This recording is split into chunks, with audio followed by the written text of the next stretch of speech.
Hi everyone. Today on the show I have another special guest.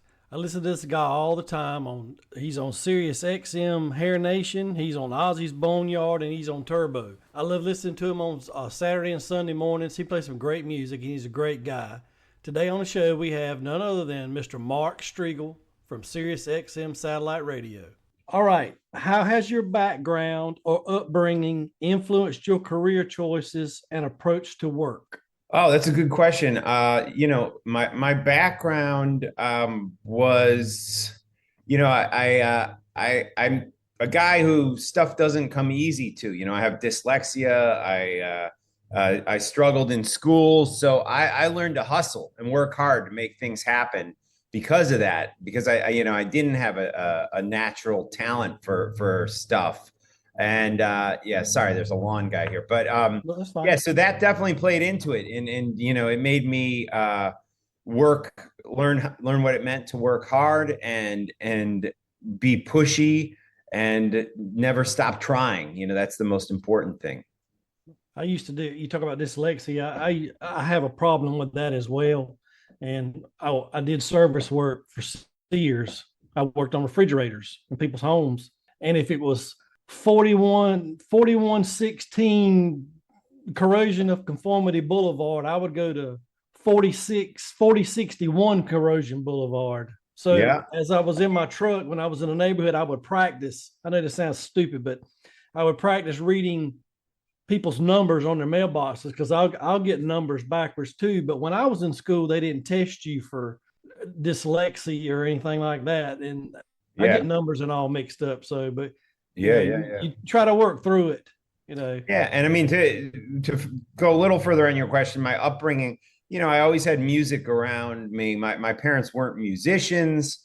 But they were people who, as a lot of people did back in the 70s, they bought records, they bought 8-track tapes and cassette tapes. We had all that stuff in the car, in the house. So I heard the Beatles, I heard Rod Stewart, I heard Bob Dylan, and a lot of that stuff I dug, but it was, when I heard Kiss that I was like, okay, this is my thing. But I definitely credit their interest in music, be it as casual fans as being an influence on me, and definitely pushing me in a direction, because it helped me recognize that, yeah, I love music. there's nothing better. Music, it doesn't matter what.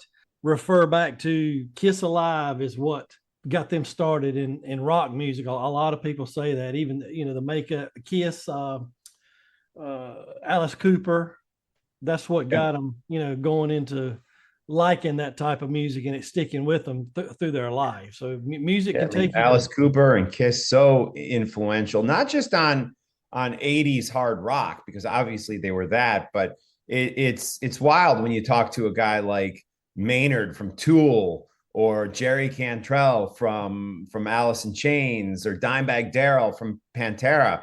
They got into music through Kiss.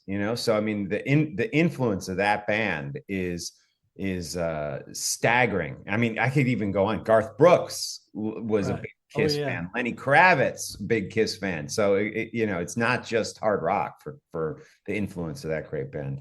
If you could have a superpower but it had to be useless. Wow, if I could have a superpower, let me think about it. If I could have a superpower, but it had to be useless. uh Useless. I'm not sure. I mean, I can think of a lot of superpowers I'd love to have, but as far as it being useless, I'm not sure. Superpower. I don't know. The useless thing's throwing me, man. I definitely would love to be able to read people's thoughts, but that's not useless, Right. because you could use that. Um, My useless would be I hate to drive, but it's right. not a useless superpower. If you had the ability to go in your head and say, okay, I want to drive here, and you just open your eyes, and that's not a useless superpower. But I think if I had a superpower, that would be one of the things. Because like I say, I hate driving. My wife, she doesn't.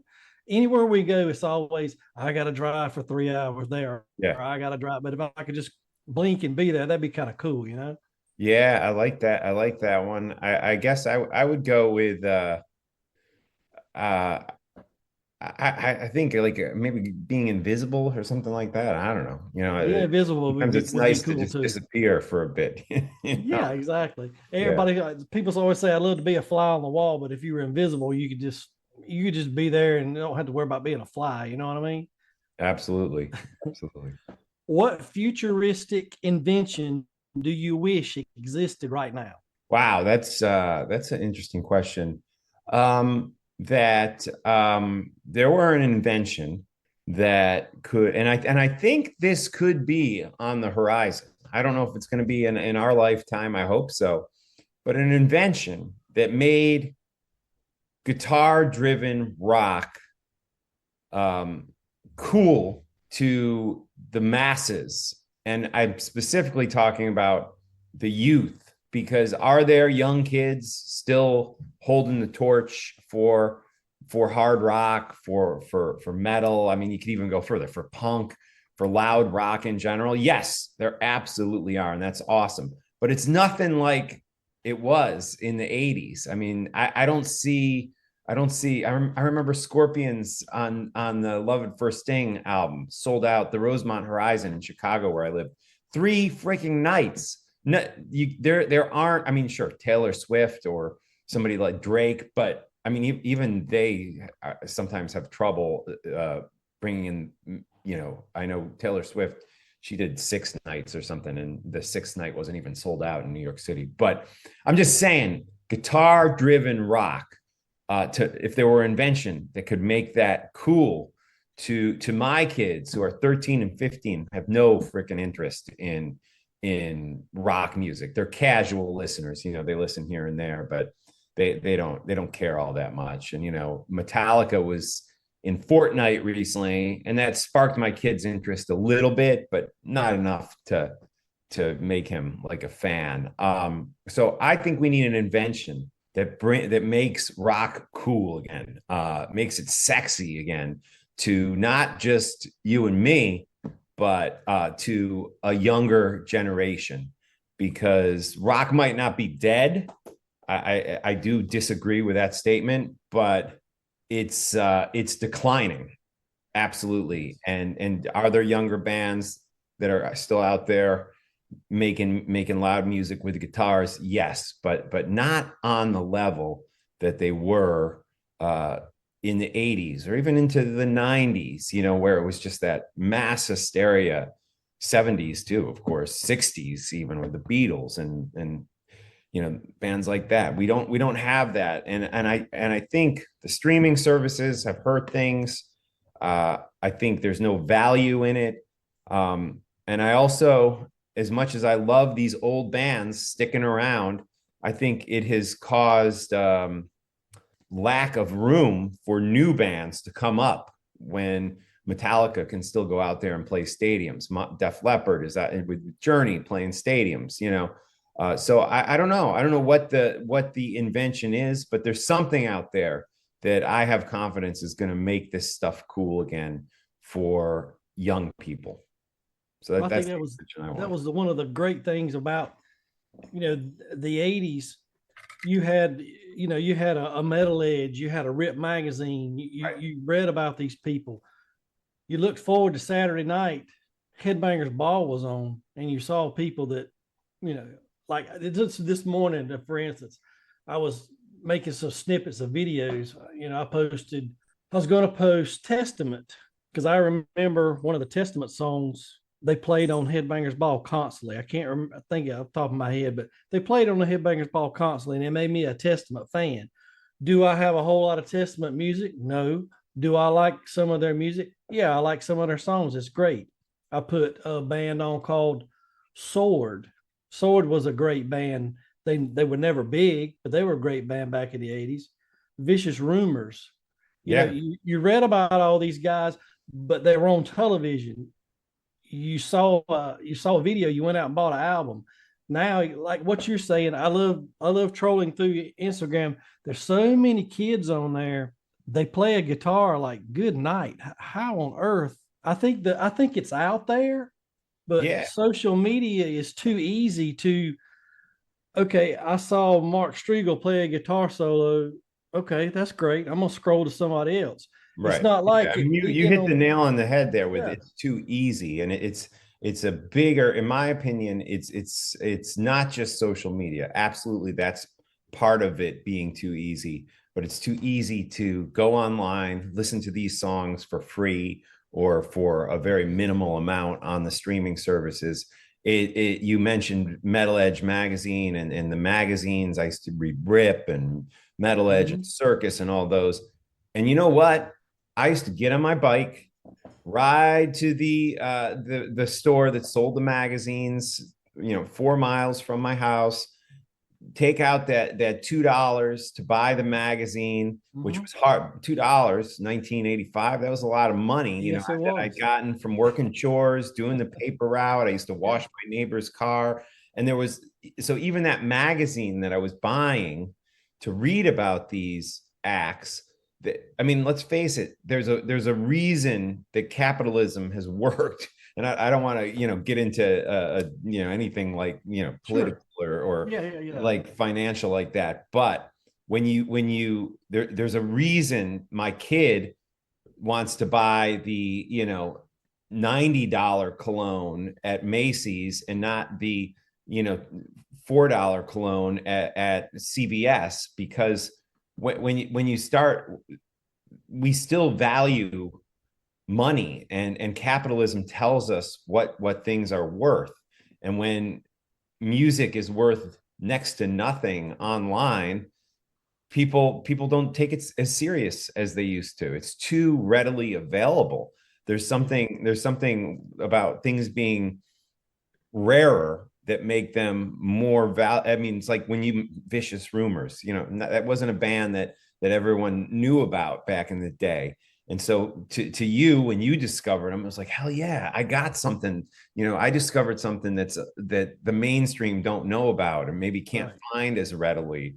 I remember the albums that I couldn't walk into Kmart and buy, that I had to go to the strip mall that hmm was 10 miles from my house and flip through the bin, the heavy metal import bin in the back of the record store. Those were the cool records because they were Yes. that much more rare, and not to mention sometimes they cost a little more because they were being imported from the UK or wherever. So it's, yeah, man, it's just like I think the whole idea that free is good is so wrong. And somehow we have to make this awesome art form of hard rock music of value once again. And I and agree. I think I'm not against technology. I think, but I do think I do think we needed, like, back to your other question, some sort of invention that can make this cool again. And I don't know if it's a virtual world with concerts that you don't get for free, that you pay to access, Right. or something. It's probably something I can't even imagine, but there needs to be something out there to keep rock alive, because again, not dead yet, but getting close, in my opinion. To go buy that cassette tape to hear that new band, and I There think was it meant yeah, a there was lot more to you. there was effort involved, Yes. even with taking that cassette tape, rewinding it to the beginning, hitting hmm play, and the fact that you paid $8.99. I mean, now we pay $9.99 for a whole month of all the songs ever made, practically. Right. But the fact that you paid, that amount for a cassette, there was a physical item that took effort to put in, and you had invested the money in that, which made it much more likely that when you listen to it, I mean, let's face it, there are some albums that don't hit you the first time, but when hmm you hear it the third or fourth time, it's like, oh wow, I love this. I finally get it. And that's something that no one has the patience to do anymore. But when you invested your paper route money into that cassette, you're not just going to listen to it once and say, oh, it sucks, and throw it away. You're going to say, yeah, you know what, I paid a lot of money. Let me listen to this again. And sometimes, for with a lot of bands that I love, Queensryche is a perfect example where it didn't hit me right at first. I had to listen to it a few times. Other albums would hit me right out of the gate. And now Queensryche, to this day, is still one of my favorite bands. So it's just like, yeah, man. You're reading my mind because I was just getting ready to say the first time I ever bought Operation Mindcrime and on cassette and listened to it, I'm like, this is terrible. But kept Right. listening to it, and I can't tell you how many cassette tapes I bought and wore out, how many CDs I bought and wore out. And you did the thing about Operation Mindcrime, I believe it was last week, maybe. That is my favorite album ever. Yeah. I could listen to it over and over again. Every time I listen to it, I still hear something, all these years later that you put a little bit more effort into something that you actually Yeah. worked Yeah, hard absolutely. for. And, Yeah. you pick and choose that one that you like, but then you take a chance on another one and you're like, well, that's pretty good too. So, I have one more question for you. I know you got to go. If you could have a conversation with your younger self, what advice would you give them? I guess I'd say don't sweat the rejection, and that life is full of rejection, and it's something that's going to hit you. And that, on that same tip, I would tell myself, the more chances you take, the more you're going to win. The more you're going to lose too, but the more you're going to win. So I think those are things I would tell myself, instead of being scared to ask a girl out, or play my guitar in front of people, or raise my hand in class. It's like, hey, take a chance. You might go down in flames, but you're never going to succeed if you don't try. My papa always told me, if it was easy, everybody would be doing it. Yeah. Yep. Yeah. Your job's great. I'm just getting on the radio and talking and not stammering. And we talked about this when I talked to you before. You said you practice makes perfect.